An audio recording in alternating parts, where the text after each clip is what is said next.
When they take her to the hospital, they tell me I can't see her. And I'm like, why can't I see her? I'm her daughter. I know I'm the only one that knows what's going on with her, that type of stuff. And they told me, oh, well, they're called protective services because of the situation of how they had to get into the house and they couldn't move her.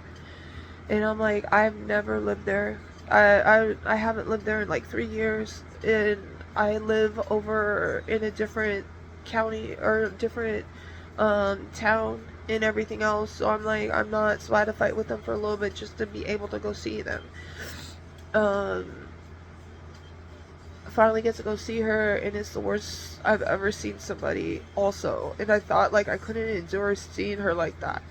Her mouth open because she had lockjaw, so skinny, so pale, and she's hooked up to all these different monitors and tubes and everything else. And the doctor's like, she'll be lucky if she survives over the night. So you need to prepare yourself. So I was preparing for that night that I was going to be like my mom passes. But they move her to ICU. She's in ICU for about 3 days or so, and she was doing good. And then I was like, okay, like we might have a chance. But I told her, Mom, we're going to have to talk. And we have to do the talk. And she was just like, no, I'm good, baby girl. Don't worry about it. Like, I'll be okay. It's me and you. It's me and you. I was like, yeah, but I still got to have that talk. So she ends up going out of ICU. Out of nowhere. They were like, oh, she's good. She's stable. We gave her enough blood. We gave her enough of everything. She's good. And I'm like, okay. So she goes to ICU. She gets out of ICU.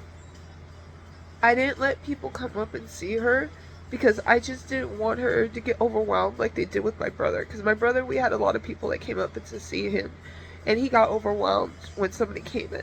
I just didn't want that for her, so I only selected a few people that was able to come and see her.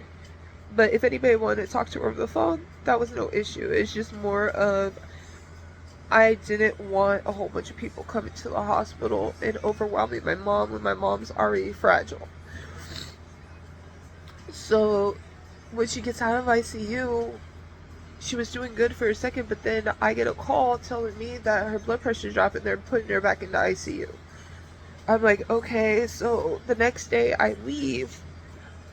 I get a call from the doctor while I'm at work, and I'm training a new associate, and well, a new supervisor, and I get a call saying that I gotta tell you your mom's not doing well. We need to make a decision on what we want to do with her. She's in a coma right now. And I'm just like, what? So I hurry up and I leave. I call my boss and I tell her what's going on, and I just leave. When I leave, I go and I get there, and the doctor sits me down in another room. So I thought that she had already passed by the time I got there. But he was like, no, I think she's waiting for you. And I'm like, okay, so why are you bringing me in another room? Could I just go and see her? And he was like, you gotta prepare yourself for what she looks like right now and what she is. And I'm like, I've already seen her. Like, I already know. I figured out, like, what it is. But it was worse than the first time that I seen her. And I have still the pictures on my phone, but it's so hard. But because I'm trying to figure out, like, if it was malpractice or what it was, I have the pictures to show, like, what it is that she looks like. She was able to talk very little, and at least I got to say I love her to the moon and back, because that's what we always say.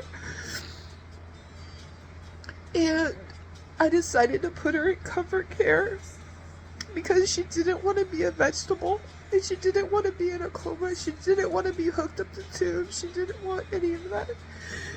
So I decided to go ahead, but I waited until my mom's best friend, which is my aunt, came. Because my mom's next door neighbor upstairs. They've been friends forever. And so when Rosa came, finally, I put her in comfort care, and she finally started going.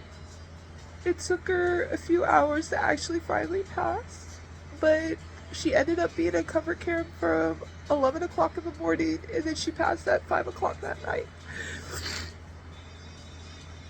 The doctor didn't pronounce her until 30 minutes later, but at least I got to say goodbye to her. But then it's, what do I do next? It's only me. What do I do next?